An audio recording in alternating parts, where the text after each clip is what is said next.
So, once again, we welcome all of you to the platform of NRP Radio and NRP Media. It's now time for the news on this our station.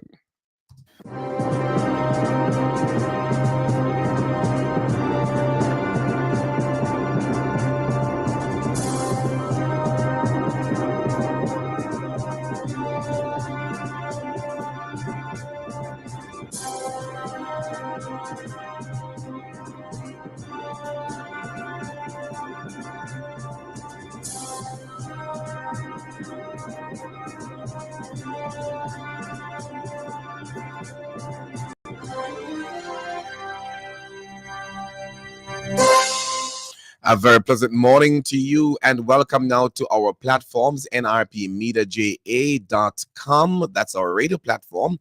Also, Facebook and YouTube at NRP Media JA. And for those of you who are listening on the Facebook account of LEAON, that's Leon Nash, it's February 1, 2024.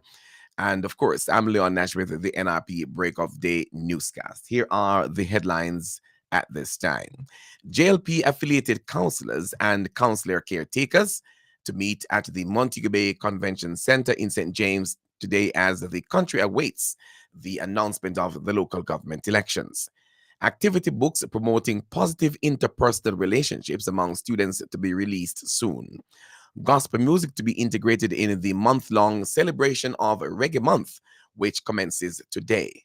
Another step to expand engagement with the Jamaicans living overseas initiated by the government. Over 500 pounds of ganja seized in St. Elizabeth yesterday. And in sports, Reggae Boys continues its preparation for the CONCACAF World Cup qualifiers. The news today is brought to you courtesy of NRP Radio, reaching you where you are. There are no boundaries, no limitations whatsoever.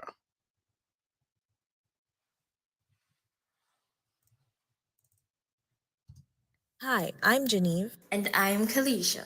And we are the Christo Praises. You're listening to NRP Media and Radio. Reaching you where you are. No boundaries, no limitations. Now for the details of our news. With the local government elections expected to be called for this month, all JLP affiliated councillors and councillor candidates vying for a seat in the 14 parish council that should be parish municipal corporations are expected to be in attendance at a meeting scheduled to be held at the Montego Bay Convention Center in St. James today. The meeting was called 2 days ago amid speculations that the government, the JLP, would be announcing a date for the local government polls due this month. In a statement released by the JLP, it said all constituency chairpersons, members of parliament, councillors, councillor candidates, and party officers are to be at this meeting. That meeting is expected to commence between 1 and 2 o'clock today. An activity book promoting positive interpersonal relationships among students in schools will soon be in the hands of children, courtesy of the Ministry of National Security. The brainchild of Portfolio Minister Dr. Horace Chang, the books were created as part of the ministry's anti-violence campaign, Live Good, and were designed and printed by the Jamaica Information Service, the JIS. Dr. Chang says that the concept of living good is a Jamaican term that speaks to being your brother's keeper. He notes that by placing this sentiment in a book for students, the ministry is hopeful that the message will permeate the society. Dr. Chan says that the government's intention is to get children repeating these kinds of activity by using their activity book, which is a mechanism to reinforce the concept of living good with each other to use nonviolent approaches to solve problems. He reiterated that the graphics are excellent and as a result is looking forward to them being circulated, setting a positive tone in the communities. The books are expected to be initially distributed in 35 school zones this term after consultations with the relevant stakeholders. They include the Ministries of Education and Youth and Health and Wellness under an interministerial framework. Dr. Chang says that hopefully this Live Good activity book will demonstrate proof of concept that with this type of collaborative approach in challenged communities, effective behavior change can be executed. Gospel music will be integrated in the long month-long celebration of Reggae Month, which takes place starting today. This disclosure is made by Culture, Gender, Entertainment and Sport Minister Olivia Grange while speaking at the launch of Reggae Month 2024 at the Fellowship Tabernacle in Kingston recently. According to Minister Grange, the Jamaica Reggae Industry Association, JARIA, will host a series of gospel events during the month under the Reggae Month theme, Come Catch the Rhythm. There will be a tribute to the late Dennis Brown, dubbed the Crown Prince of Reggae, a musical tribute to reggae icons, a Reggae Gold Awards, Dancehall Awards, Young Reggae Ambassadors event, Jaria Open University Symposium, Dancehall Week, and the Children of the Icons concert. Highlighting the significance of reggae and the reason Reggae Month has been observed in Jamaica since 2008, the minister said reggae is not just a genre, but also a force that transcends borders and speaks directly to the soul. Noting that it's a way of life which continues to serve as the voice of the marginalized, the poor, the humble, and a beacon of hope during times of war, political unrest, and social injustice. The minister added that this year's celebration is also significant for Jaria, which is making or marking its 50th anniversary. Ms. Grange says that during the month-long celebrations, effort will be made to honor the memory of the late legendary Ibo Cooper, whose legacy laid the foundation for Jamaica's music and culture. In other news, the government has made another step to expand the engagement with Jamaicans living overseas with the establishment of the virtual platform, the Jamaica Diaspora Engagement Model, JAMDEM. Speaking at the handover of the facility this week at the Ministry of Foreign Affairs and Foreign Trade, downtown Kingston, Minister of State in the ministry, Alando Taralong, said it is a significant stride in leveraging the best technology to strengthen connections across the globe. He said this portal brings all the key elements of the government of Jamaica together for the benefit of the Jamaican diaspora with sound investment opportunities linking them with key agencies. He added that once persons enter the platform, they are able to access all the investment promotions in Jamaica that are managed by Jamaica Promotions Corporation, JAMPRO, adding that they are given an opportunity to invest in the country and get meaningful returns on their investments. The virtual facility came out of recommendations in 2016 from the Economic Growth Council and later discussed at the 7th Biennial Diaspora Conference in 2017, which further called for a digital mechanism that would bridge communication and empower residents in the diaspora. The Minister of State told the gathering that the system was developed through a partnership involving the International Organization for Migration, IOM, the Planning Institute of Jamaica, PIOJ, and their dedication and support have been invaluable in this truly diaspora-centric virtual platform. Shadow Minister of Transport and Mining, Michael Phillips, is calling on the management of the Jiwaquan Iron and Steel Company, JISCO, alumina plant in Nain, St. Elizabeth, to immediately compensate citizens in the area for major dust storm on January 23 and 24. In a statement, Mr. Phillips said the citizens were becoming restive as recent meetings have so far failed to arrive at an agreement. He said the company told citizens that their devices failed to record wind speeds at the requisite levels to trigger the compensation mechanism. And Mr. Phillips added that the citizens are disputing the company's assertion due to damage suffered, including dust in their houses, water contamination, crop damage, and walls which will need repainting. The shadow minister said that citizens who live in the vicinity of the mud lake especially complained to him about the damages and are threatening to stage a demonstration at the plant gate. Mr. Phillips said that the matter is very serious as the company has an obligation to sprinkle the mud lake to avoid incidences such as last week's dust storm. Meanwhile, as Mr. Phillips urges JISCO to be good corporate citizen and compensate the people for the damages suffered, He called on Mining Minister Floyd Green to update the country on the future of the Gisco alumna plant, which was closed in 2019 for rehabilitation and upgrade. And finally, detectives assigned to the Area 3 Narcotics Division seized over 500 pounds of ganja during an operation in Slipe and clandestine districts in St. Elizabeth yesterday. Reports are that about midday, lawmen carried out a search in the areas. In the first incident in Slipe district, a portion of the contraband was found in a house that was occupied by a man, and the other portion was later found in bushes in clandestine. The man was subsequently arrested following a question and answer session in the presence of his attorney. He was charged with possession of and dealing in ganja.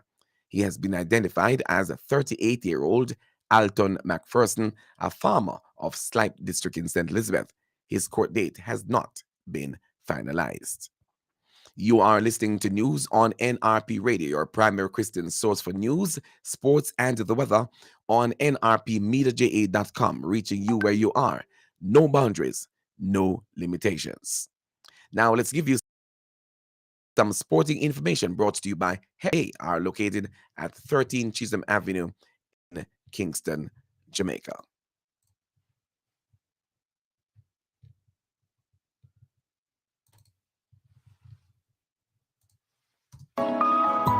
Hepburn's Glass Supplies is the latest trend-setting supplier of glass and mirrors in the industry. We specialize in tinted and clear glasses, as well as mirrors for all your windows, doors, and closets at very competitive prices. To maximize your shopping experience, we stock 316 and 1/8 mirror thickness and 316 and quarter thickness in our entire stock of float glasses. We have in stock gloves, cutters, and suction cups at unbeatable prices. Our customer service is second to none, with same-day cutting for your specific measurements. Visit our office at 13 Chisholm Avenue, Kingston 13.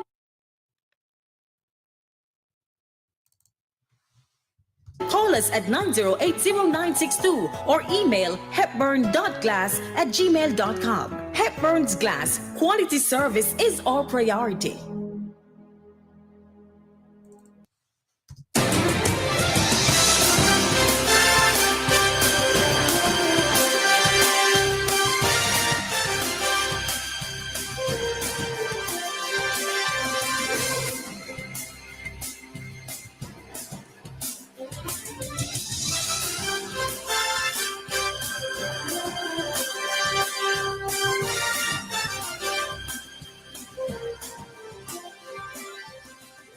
Good morning to you once again. It's now 6:46 and you're listening to NRP Radio. Now let's give you some sporting information and we kick off on football. As the Reggae Boys prepares for the CONCACAF CONCACAF World Cup qualifiers, 2 training or practice matches were scheduled for yesterday and today. The first, which was held yesterday, saw Veer United going up against the Reggae Boys at the Glenmore High School Sports Complex in Clarendon. That matchup ended with the Reggae Boys drubbing Veer United 2-0. Jason Wright and Romeo Guthrie were the goal scorers.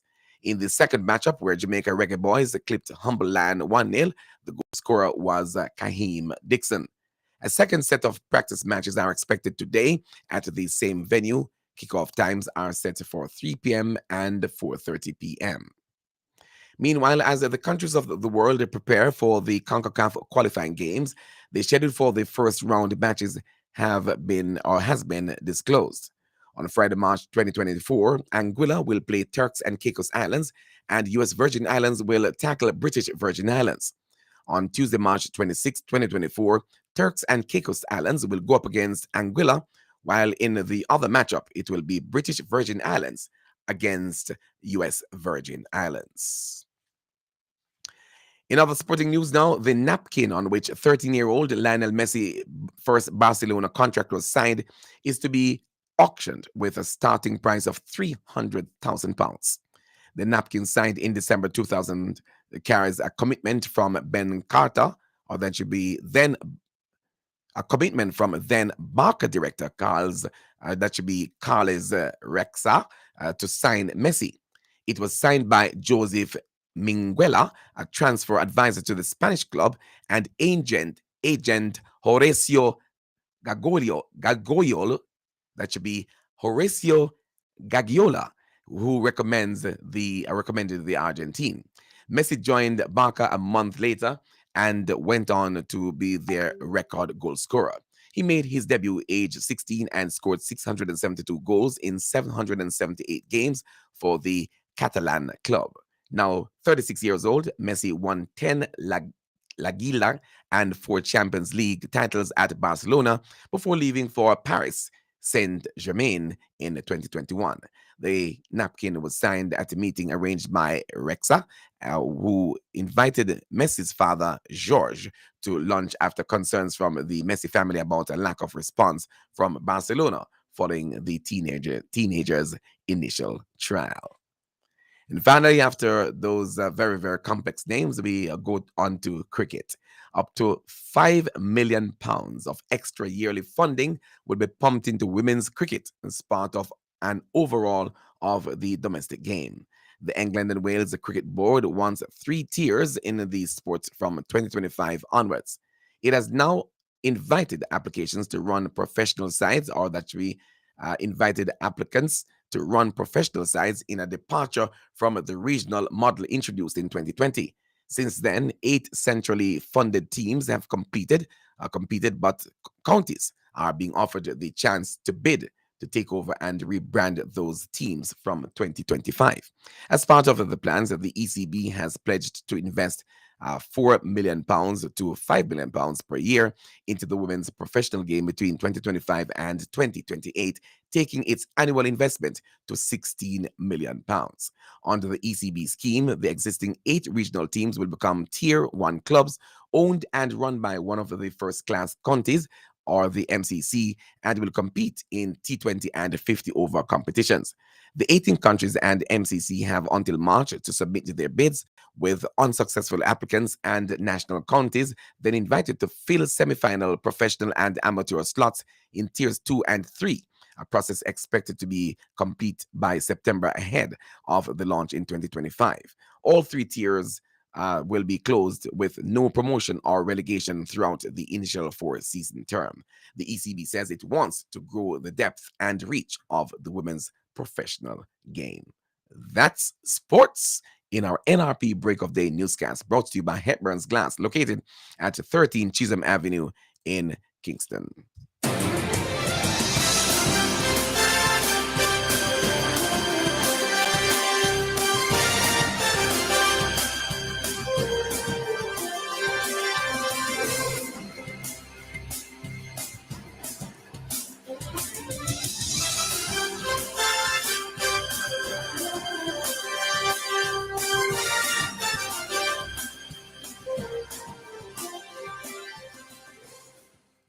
And as we continue in our newscast this morning, let us tell you that we promise to bring you a good news story as often as we can. If you know of or are aware of any event or person whose good story we should highlight, please send this information to our email address at nationalreligiousmediaja@gmail.com or call or WhatsApp 876-336-9928. That's the local news and sports. Stand by now for the latest international news, courtesy of the Voice of America.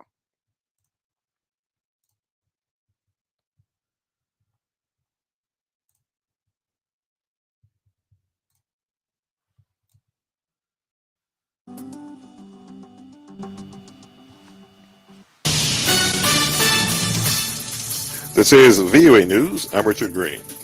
Israel said Thursday its troops battled Hamas militants across the Gaza Strip, killing dozens of fighters in central and northern Gaza, while Israeli airstrikes hit Khan units in the southern part of the Strip. The fighting went on as mediators of a proposed new ceasefire waited to hear progress in securing a deal between Israel and Hamas that would bring a short-term halt in fighting and the release of prisoners held by Hamas in Gaza. The outline for the proposal came out of talks in Paris among U.S., Israeli, Qatari, and Egyptian officials earlier this week. Hamas leader Ismail Haniyeh was expected to travel to Cairo to discuss the plan. More than 100 hostages taken by Hamas during its October 7th terror attack on Israel were released during the November ceasefire in exchange for 240 Palestinians jailed by Israel. Hamas is still believed to be holding another 100 or so hostages. The U.S. military Wednesday said American forces carried out strikes in Yemen against 10 attack drones and a ground control station belonging to the Iranian-backed Houthi rebels.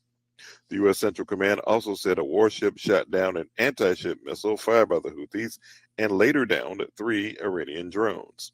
The Houthi militants, a U.S. designated terrorist group, have launched a wave of exploding drones and missiles at commercial vessels in the Red Sea and the Gulf of Aden in recent weeks in response to Israel's military operations in Gaza and in a show of solidarity with the Palestinians.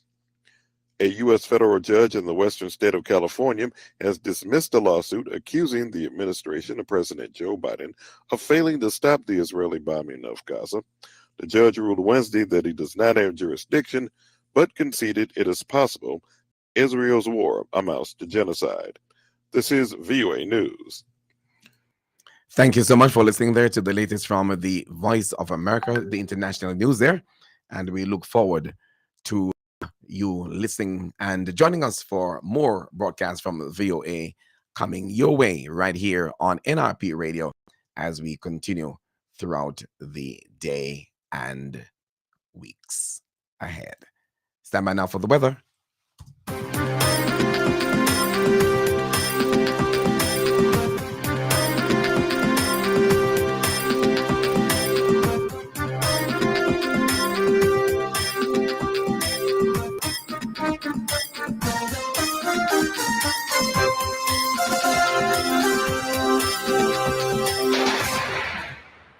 Thank you so much for keeping it locked right here now. And let's tell you about the weather. The National Meteorological Service is reporting that there is a significant feature of a trough across Jamaica.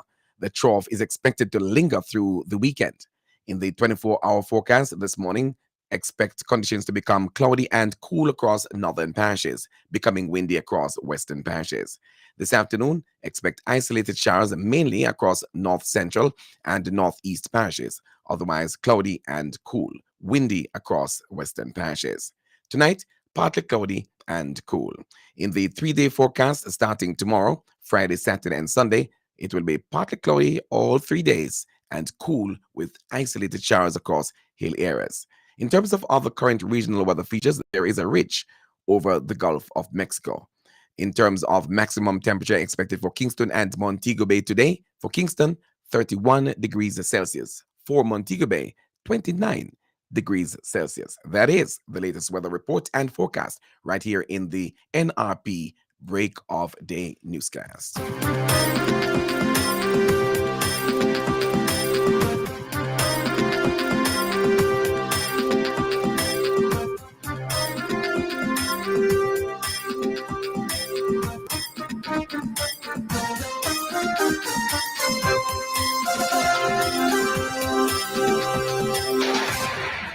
Before we get out of here are the headlines once again. JLP affiliated councillors and councillor candidates to meet at the Montego Bay Convention Center in St. James today as the country awaits the announcement of the local government elections.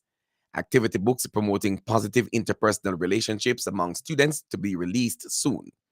Gospel music to be integrated in the month-long celebration of Reggae Month, which commences today. Another step to expand engagement with Jamaicans living overseas initiated by the government. Over 500 pounds of ganja seized in St. Elizabeth yesterday. And in sports, Reggae Boys continue its preparation for the CONCACAF World Cup qualifiers. The full half-an-hour package of news this morning came to you courtesy of NRP Radio, reaching you where you are. No boundaries, no limitations. Here's your invitation to join us again this evening at 6:30 for the NRP Evening News Roundup. On behalf of the entire news and production teams, I am Leon Nash for NRP News.